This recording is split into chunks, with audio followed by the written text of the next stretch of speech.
할렐루야, 반갑습니다. 네, 5월 14일 주일 예배를 시작하도록 하겠습니다.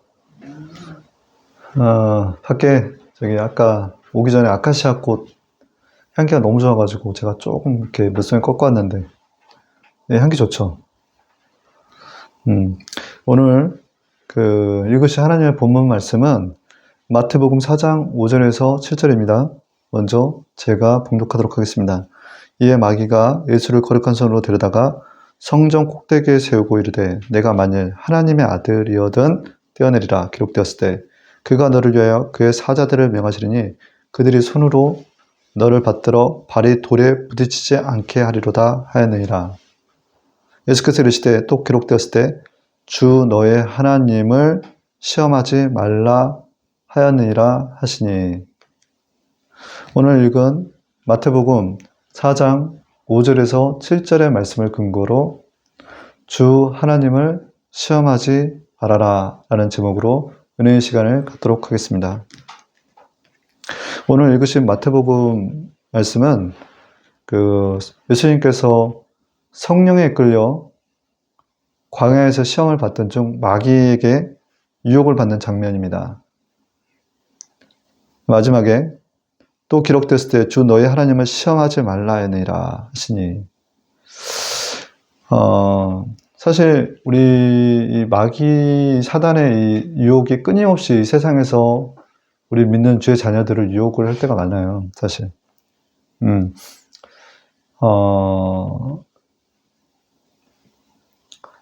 우리가 사실 사단의 어떤 존재도 무서운 존재이지만 우리 각자가 사실 우리 안에 있는 내적 자아의 무서움을 좀 가볍게 생각할 때가 많더라고요. 그래서 하나님을 시험하지 말라라고 했던 그 마귀의 성령에 끌려 예수님께 시험받았던 부분들도 있지만 실제 우리 삶 가운데서도 우리가 하나님을 시험할 때가 많더라는 말입니다.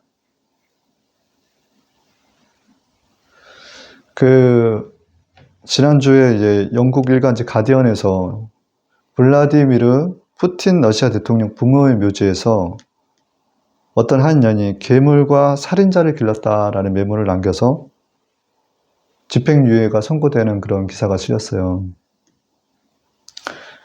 푸틴 대통령에 관련된 지금의 이제 여러 가지 지금 우크라이나 전쟁 가운데서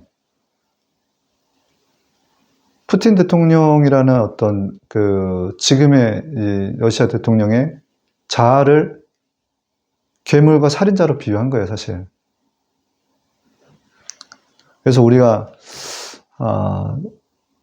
밖에서 들려오는 어떤 세상의 어떤 사단과의 어떤 유혹과 어떤 우리가 경계를 해야 될 부분들이 분명히 있지만, 우리가 때로는 우리 자아가 아주 무서운 존재로서 우리 하나님을 또 시험할 수도 있겠구나. 그래서, 우리는 가끔 이제 그렇습니다. 하나님의 말씀을 가지고 시험할 때가 있다는 거예요.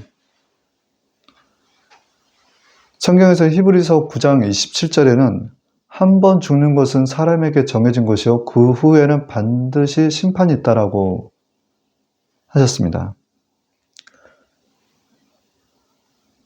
우리는 하나님의 심판과 징계를 두려워해야 돼요, 사실. 그래서 나의 자리는 어디인가라는 걸 생각을 해보실 필요가 있어요. 하나님의 자리와 우리의 자리, 나의 자리는 어디인가. 민수기서 16장 20절에서 35절에는 고라와 다단 그리고 아비람 무리가 모세와 아론을 대적했다라고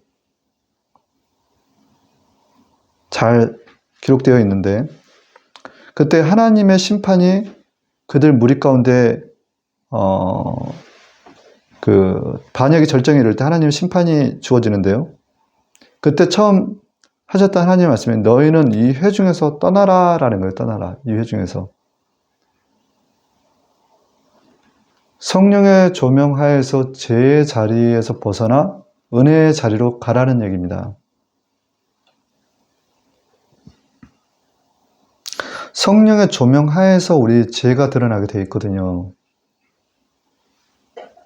그래서 요한복음 16장 8절에서 11절에는 그가 와서 죄에 대해서 의에 대해서 심판에 대하여 세상을 책망하시리라 라는 거예요. 죄에 대해서.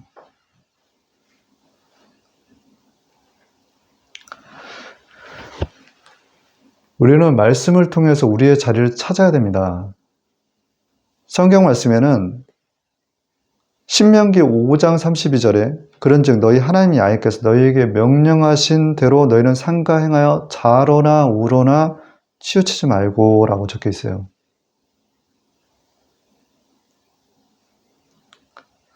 좌로나 우로나 라는 표현이 우리가 하나님의 자리를 찾는 위치라는 거예요. 치우치지 말고.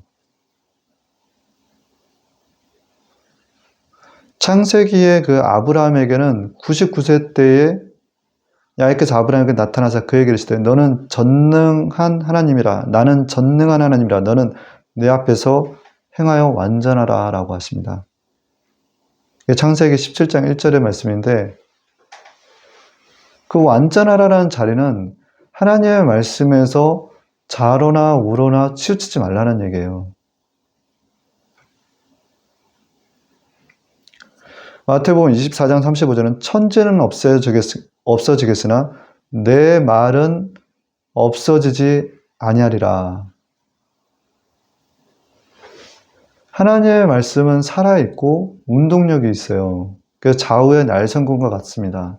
그 하나님의 말씀은 살아있어요. 살아있는 말씀을 우리가 경험할 때 진짜 하나님을 알아가는 거예요. 우리 일상에서 가장 범하기 쉬운 죄가 내 이웃들과의 관계 속에서 무엇일까요? 성경에는 판단하지 말라. 그리하면 너희도 판단받지 않을 것이라. 너희가 판단하는 그 판단으로 너희도 판단을 받을 것이며 너희가 재는 그 자로 너희도 다시 측정을 받으리라. 마태복음 7장 2절의 말씀입니다. 판단하지 말라라는데 우리는 판단했다라는 거죠. 근데 고린도전서 11장 32절에는 우리가 판단을 받는 것은 주께 징계를 받는 것이니 이는 우리로 세상과 함께 죄의 정함을 받지 않게 하려 하심이라. 다시 얘기하면 내가 판단을 하면 나 또한 판단을 받게 되어 있다라는 거고 판단을 받는 것이 하나님께 징계받는 것이다라는 거예요.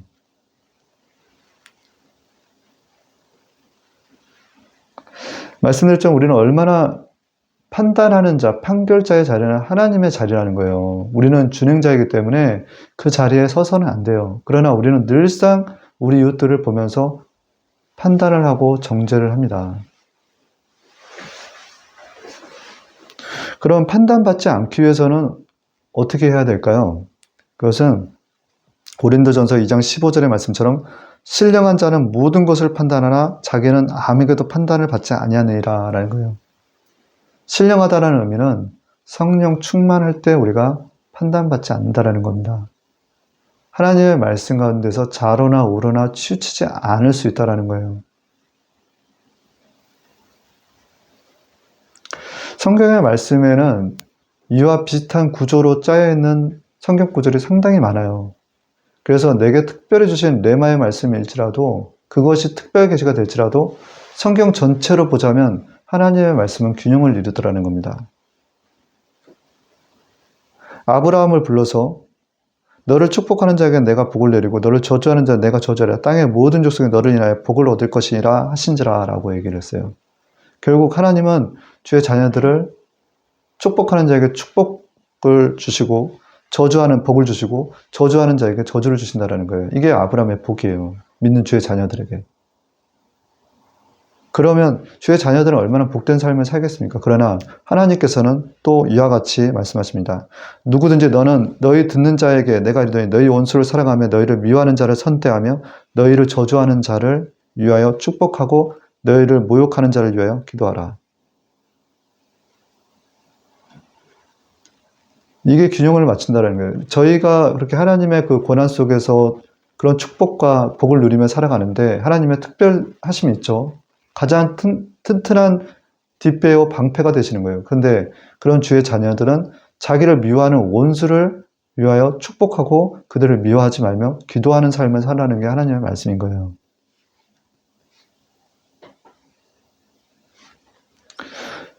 우리 그 사도 바울과 야고보서의 그 로마서와 이제 그 야고보서를 좀 비교해서 보자면 불신자가 구원을 받는 것은 믿음이라고 사도 바울은 분명하게 얘기를 하고 있습니다. 그러나 야고보에서는 야고보서 2장 14절과 26절은 내 형제들아 만일 사람이 믿음이 있노라 하고 행함이 없으면 무슨 이익이 있으려 그 믿음이 능히 자기를 구원하게 되냐. 영혼 없는 몸이 죽은 것 같이 행함이 없는 믿음은 죽은 것이니라. 사람들은 이 부분을 가지고 믿음이 중요하다, 행함이 중요하다라는 믿음 구원론, 행위 구원론이라는 표현을 씁니다. 그러나 여기서 야고보가 얘기하는 행위를 얘기하는 것은 중생을 위한, 구원받기 위한 어떤 조건이 아니라는 거예요. 예수님을 믿음으로 구원받는데 그 믿음을 지닌 자들이 신앙의 연수가 깊어질수록 정말 그리스도인의 삶의 모습에 행위가 따라와 줘야 된다는 거예요. 그래서 서로 간에 모순이 아니다라는 것입니다. 그래서 우리는 예수님을 믿고 구원받았으면 그렇게 중생의 경험을 했다라고 하면 반드시 하나님의 말씀대로 살아가야 된다는 거예요. 그래서 우리는 별개로 나는 구원받았어. 그러니 내 행동이 그에 받쳐지지 않는 것을 굉장히 당연스럽게 생각해서는 안 된다는 거예요. 이와 같이 하나님의 말씀은 말씀의 장막, 성경 창세기부터 요한계시록까지 균형을 이루고 있어요. 그래서 그 말씀들이 우리를 좌로나 우로나 치우치지 않게끔 균형을 잡게끔 해주시다라는 거죠. 근데 우리는 때론 그 사단이 마귀가 예수님을 광야를 끌고 가서 한번 뛰어내려 봐라. 내가 천하 만국을 너에게 주겠다라고 하며 성전 꼭대기에 세우고 그의 사자들을 명하여 그들이 너를 손을 받들어 너의 발이 돌에 부딪히지 않게 하겠다라고 했던 그 마귀의 그 시험과 같이 우리 또한 우리 하나님의 말씀을 때로는 내가 이렇게 해서 하나님께 징계받겠어? 내가 이렇게 판단한다고 해서 내가 판단만 할 만하니까 판단하는 거지라고 생각하면서 판단하고 또 미워하고 정죄할 때가 얼마나 많은지 하나님께서는 시험하지 말라는 거예요. 하나님을. 하나님의 말씀은 살아 있습니다.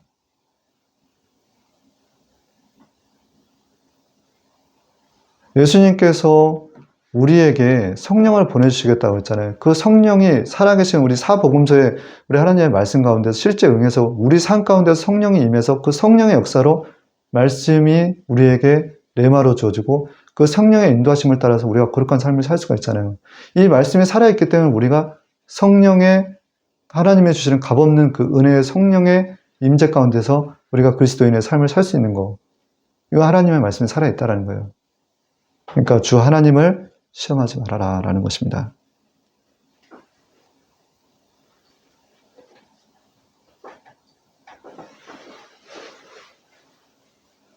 첫 번째, 우리 하나님은 하나님의 속성을 우리는 이해할 필요가 있습니다. 첫 번째, 능히 지옥에 보낼 자를 두려워하라라는 거예요.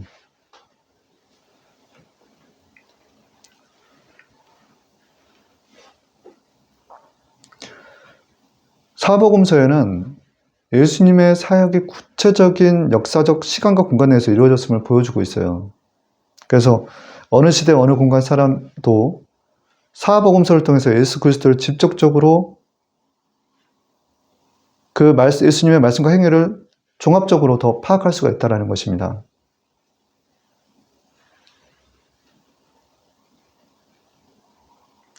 그 사복음서에 나타난 십자가의 예수님의 그 십자가 사건을 우리는 바라볼 줄 알아야 돼요. 십자가에서 피 흘리신 그 예수님이 실제적으로 우리가 성경 말씀을 통해서 현실감 있게 다가와야 된다는 것입니다.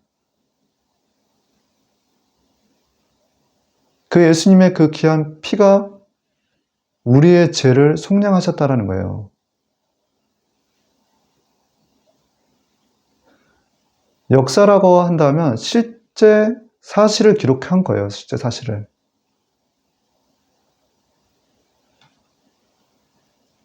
베드로전서 1장 18절에서 19절은 너희가 알거니와 너희 조상이 물려준 것에 대한 헛된 행실에서 대속함을 받은 것은 은이나 금같이 없어질 것으로 된 것이 아니요 오직 흠없고 점없는 어린 양 같은 그리스도의 보배로운 피로 된 것이니라.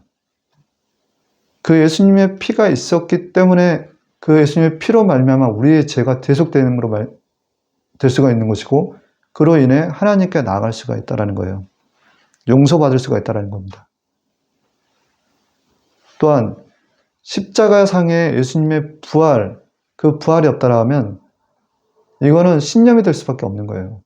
단지 종교적 신념이 될 수밖에 없다는 것입니다. 요한복음 11장 25절에 나는 부활이요 생명이 나를 믿는 자는 죽어도 살겠고 무릇 살아서 나를 믿는 자는 영원히 죽지 아니하리라 하니 이것을 내가 믿느냐라는 거예요. 예수님의 부활을 믿습니까? 아멘.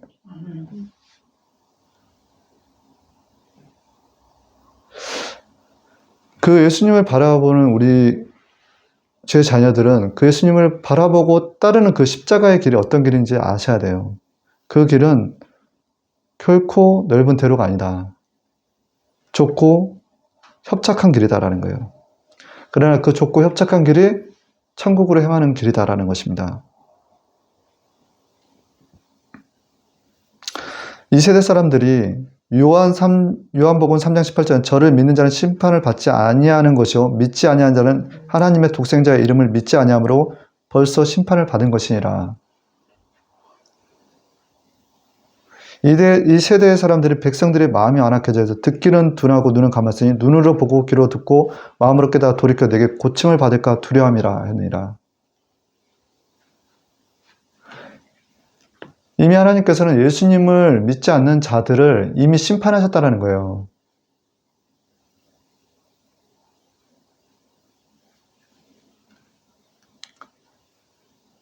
뿐만 아니라 마태복음 7장 21절에서 23절에는 믿는 주의 자녀들을 가지고도 또 말씀하시기를 주여 주여 나더러 주여 주여 하는 자마다 다 천국에 다 들어갈 것이 아니라 라는 거예요. 생명책에 기록되어 있지 않을 수도 있다는 것입니다. 다만 하늘에 계신 내 아버지 뜻대로 행하는 자라야 들어가리라. 그날에 많은 사람이 나더러 이르되 주여 주여 우리가 주의 이름으로 선지자 노릇하며 주의 이름으로 귀신을 쫓아내며 주의 이름으로 많은 권능을 행치 아니하였나이까 하리니 그때 내가 저희에게 밝히 말하되 내가 너희를 도무지 알지 못하니 불법을 행하는 자들아 내게서 떠나가라 하리라.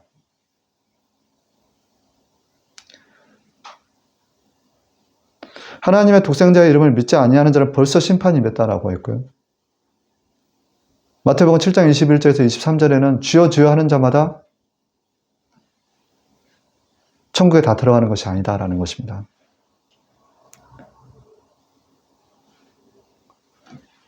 그러므로 우리는 하나님의 말씀을 듣고 행하는 자가 되어야 된다는 거예요. 마태복음 10장 28절과 누가복음 12장 5절에는 몸은 죽여도 영혼은 능히 죽이지 못하는 자들을 두려워하지 말고 오직 몸과 영혼을 능히 지옥에 멸하시는 자를 두려워하라는 거예요. 누가복음 12장 5절에는 마땅히 두려워할 자를 내가 너희에게 보이리니 곧 죽인 후에 또한 지옥에 던져 넣는 권세가 있는 그를 두려워하라는 거예요. 내가 참으로 너희에게 이르노니 그를 두려워하라는 것입니다.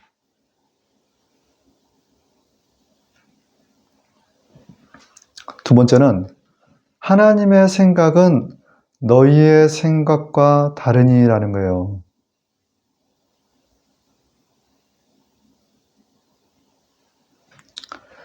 우리 주변에 문제가 있죠, 각자. 근데 문제가 어떤 형태든 간에 정말 문제가 문제일 수도 있어요. 환경이 문제일 수도 있고 사람이 문제일 수도 있습니다. 근데 그 상황들이 빨리 종료되기를 원해요. 빨리 바뀌기를 원한단 말입니다. 그러나 우리 뜻대로 되지 않아요. 여기서 보시면 하나님의 시각으로 보자면 바뀌어야 할 문제와 환경과 사람은 사실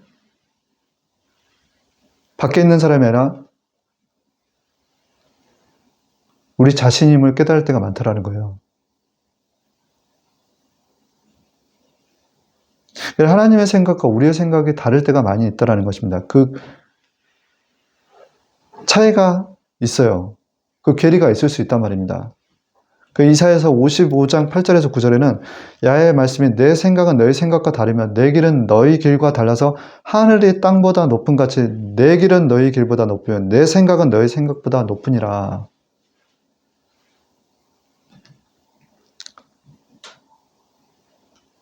하나님께서 바라보는 우리가 흔히 얘기하는 정죄하는 영혼들을 바라보시는 정죄하는 영혼을 바라보는 시각이 하나님의 시각 가운데서는 이사야서 42장 3절에는 사한 갈대를 꺾지 아니하며 꺼져가는 등불을 끄지 아니하고 진리로 공의를 베풀 것이며 라는 구절이 나와 있어요.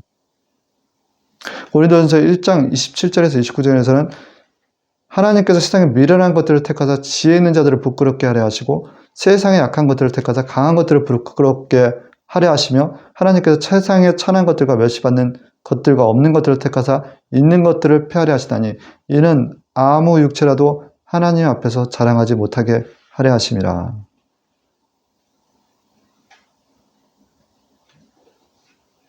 그래서 나중된 자가 먼저 되고 먼저 된 자가 나중된다는 하나님의 말씀이 마태복음 20장 16절에는 나와 있습니다.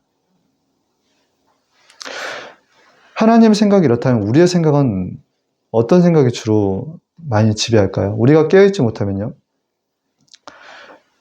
육신의 정욕과 안목의 정욕과 이생의 자랑 가운데 머물게 되어 있어요. 우리의 생각들이. 요한일서 2장 16절에서 17절에는 이는 세상에는 모든 것이 육신의 정욕과 안목의 정욕과 이생의 자랑이니 다 아버지께로 찾아온 것이 아니요 세상에서 쫓아온 것이라. 이 세상도 그 정욕도 지나가되 오직 하나님의 뜻을 행하는 이는 영원히 거하시느니라.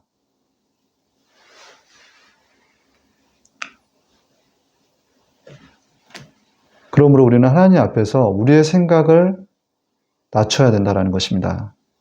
낮춘다는 의미는 겸손해져야 된다는 의미예요. 하나님께서는 심기도 하고 뽑기도 하시는 하나님이다라는 것입니다. 고치시기도 하고 삶으시기도 하시는 하나님이시지만 때로는 심어 놓았던 것을 뽑기도 하는 하나님이시다라는 거예요. 예레미야 45장 4절에 너는 그에게 이르되 야훼께서 이와 같이 말씀하시기를 보라 나는 내가 세운 것을 헐기도 하며 내가 심은 것을 뽑기도 하나니 온 땅이 그리하겠거늘.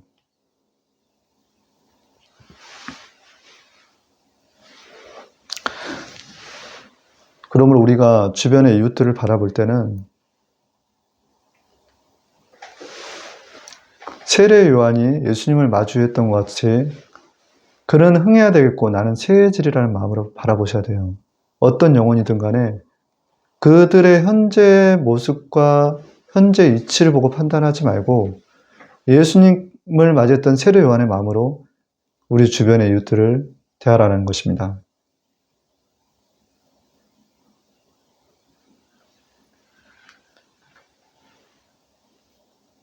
사람 대하듯이 하지 말고 주께 대하듯이 하라는 거예요.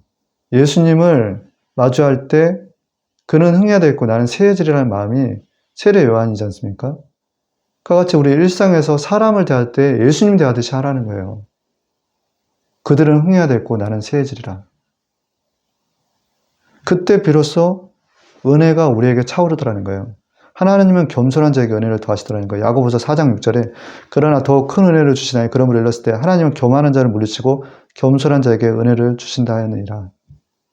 우리가 주변의 이웃들, 내 생각을 하나님의 생각으로 그 차이를 우리는 극복할 줄 알아야 된다는 거예요.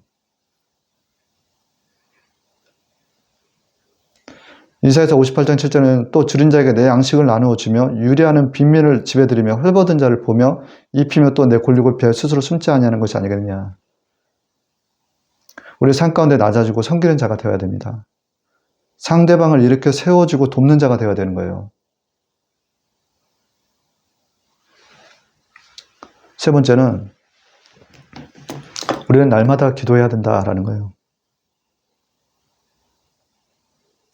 하나님의 생각과 우리의 생각을 좁히고 변화시키기 위해서는 우리의 생각을 하나님의 생각으로 변화시키기 위해서는 기도밖에 없어요, 사실.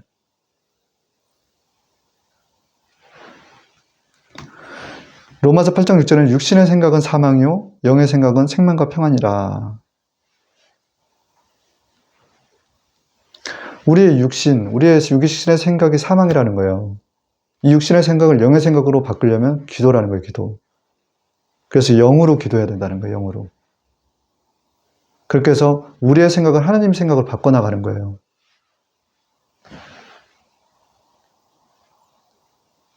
지난주에 모 일간지에 양주 덕정 감리교회 문병화 목사님께서 쓰신 기고문이 있어서 제가 잠깐 좀 읽다 보니까 와닿는 게 있어서 잠깐 말씀드릴게요. 기도는 하나님을 설득하여 자신의 바람을 성취하는 것이 아니라 자신을 설득하여 하나님이 원하신 일을 하는 과정이다라는 거예요. 아무 것 때문에 속이 상하여 우울증에 걸려 고통스럽다라고 말하는 교인에게 목사가 하나님께 기도하세요라고 한다고 하여 문제가 해결되지는 않는다. 오히려 그 교인에게 그 암흑의 좋은 점을 볼 수 있는 마음이 생기게 해달라고 함께 기도하자라고 해야 된다는 것입니다. 그러므로 기도는 상대를 변화시키기에 앞서 나를 변화시키기 위한 동력이 된다는 거예요. 그리고 기도할 때 우리 이런 얘기 하지 않습니까? 기도하면 기도해 보겠습니다 라고 말로 거절하는 분들이 많다라는 겁니다. 기도하지 않고도 즉시 실천하면 될 일을 기도로 핑계로 미루는 기도의 의미를 왜곡하는 짓이다라는 것입니다. 사회적 실천이 따르지 않는 기도는 허공에 외치는 빈말일 따름이다라는 것입니다. 아까 말씀드렸죠. 영으로 기도한다라고 말씀을 드렸는데 영이라고 하는 것은 우리 안에 계신 성령을 의미하는 거예요. 하나님은 내 안에 계신다라는 것입니다. 우리 예수님께서 너희를 고와 같이 두지 않겠다라고 또 다른 보혜사를 성령을 너에게 보내주겠다는 것이 실제 우리에게 성령이 임하고 있잖아요. 오늘날도. 그래서 빌립 보고 예수님께서 하시는 말씀이 내가 아버지에 거하고 아버지가 내 안에 계신 것을 내가 믿지 아니하느냐라고 하는 거예요. 그 하나님의 거룩하신 영이 우리 안에 계신다라는 것입니다. 예수님과 함께 했던 육체 가운데 성령으로 일하셨던 우리 예수님 안에 하나님 아버지가 거하시고 아버지는 내 안에 계신 것을 내가 믿지 않냐느냐. 그 거룩하신 하나님의 영 성령이 성부 하나님과 성자 예수님의 그 영이 우리 안에 자리하고 있다는 거예요. 놀라운 사실 아닙니까? 이렇게 우리가 영으로 기도할 때에 진정 우리가 예수님을 닮아가는 기도가 나오는 거예요. 이르시되 아빠 아버지여 아버지께 모든 것이 가능하시오니 이 잔을 내게서 옮기시옵소서. 그러나 나의 온대로 마시옵고 아버지 온대로 하옵소서 하시고. 마태복음 24장 30절의 말씀이에요. 예수님께서 십자가에 못 박히기 전에 드렸던 나를 구원하옵소서, 십자가에 달리지 않게 하옵소서, 이 잔을 피하게 하옵소서 기도가 아니라 나의 온대로 하지 말고 아버지 뜻대로 되게 하옵소서라는 기도를 하시는 거예요.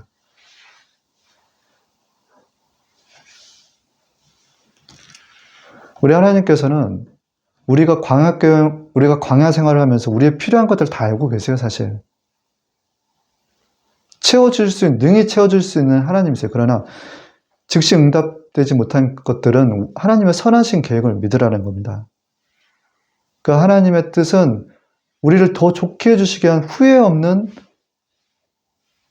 완전하심이다라는 거예요. 하나님은 인생이 아니시 시건치 않으시고 인자가 아니신 후회가 없으시다. 어찌 그 말씀하시는 행차하시면 하신 말씀을 실행하지 않으시랴. 우리가 하나님의 말씀을 이렇게 받고 기도할 때, 영으로서 기도할 때 예수님을 닮은 내 뜻대로가 아닌 아버지 뜻대로 되게 해달라는 기도가 정말 하나님의 깊은 임재 가운데에서 드리는 기도가 되는 거예요. 그것이 지성소 기도입니다. 그 기도는 우리의 욕심이, 우리의 어떤 요구가 들어가는 것이 아니라 정말 하나님의 뜻대로 원하는 기도가 되는 정말 아로새긴 은쟁반의 금사과 같은 기도가 되는 거예요. 그리고서 우리는 하나님의 말씀, 우리가 기도 들렸던 그 모든 것들이 우리는 우리 입술 가운데서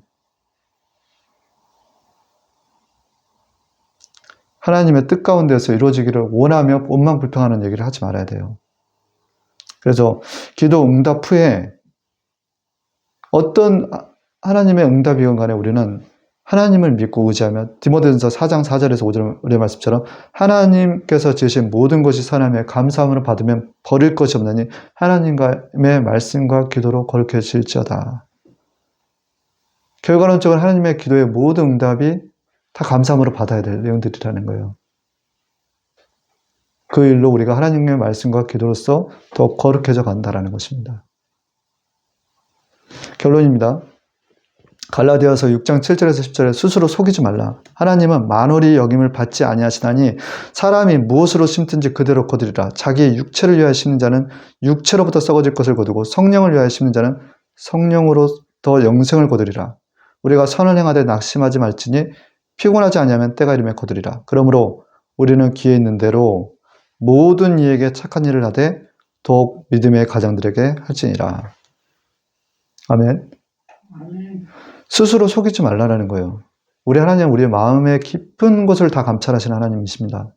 그리고 그 하나님을 만홀히 여겨서 시험하지 말라는 거예요. 우리가 선을 행하되 낙심하지 말면 때가 이르면 이르리라. 기회 있는 대로 믿음의 가정들에게 더욱 착한 일을 하라는 것입니다.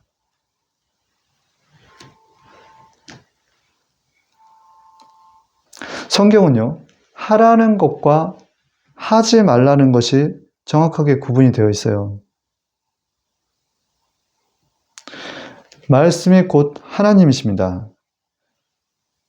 그 하나님은 살아계세요. 그러므로 우리가 매일 말씀을 읽고 묵상하며 우리의 삶 가운데서 살아계신 하나님을 만나야 돼요, 우리는. 하나님은 분명 좋으신 하나님이시고 사랑이 많으신 하나님이십니다. 그러나 그 이면에 심판의 하나님의 그 어미로움을 우리는 볼 줄 알아야 된다는 거예요.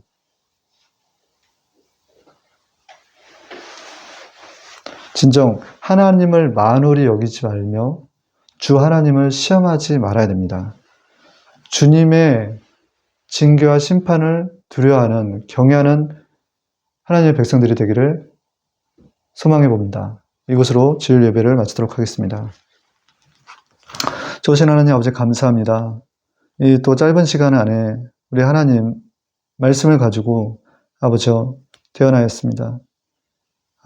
이 말씀을 통해서 우리가 늘 삶 가운데서 우리 하나님의 말씀을 실천하지 못하는 부분들이 많이 있습니다. 우리가 늘 성령의 충만함에 거할 때 비로소 말씀이 장막이 되어서 자로나 우러나 치우치지 않는 삶, 믿음 가운데 예수님을 바라보며 믿음 가운데서 행함 있는 삶이 될 줄 믿습니다. 우리 하나님 앞에서 완전해져가는 저희들 되기를 원합니다. 주 하나님이셔 오늘 또 예배 후에 또 전도하는 가운데서도 성령님 먼저 운행하여 주셔서 앞서 주셔서 또 동행하여 주셔서 우리 예수님 잘 전하게 하여 주시고 또 하나님께 영광 돌리게 하여 주시옵소서. 모든 행사를 주님께서 주관하여 주실 줄 믿습니다. 이 예배의 처음과 끝을 주관하신 우리 하나님을 찬양하며 감사하며 살아계신 우리 하나님의 아들 독생자 예수 그리스도 이름으로 기도드리옵나이다. 아멘.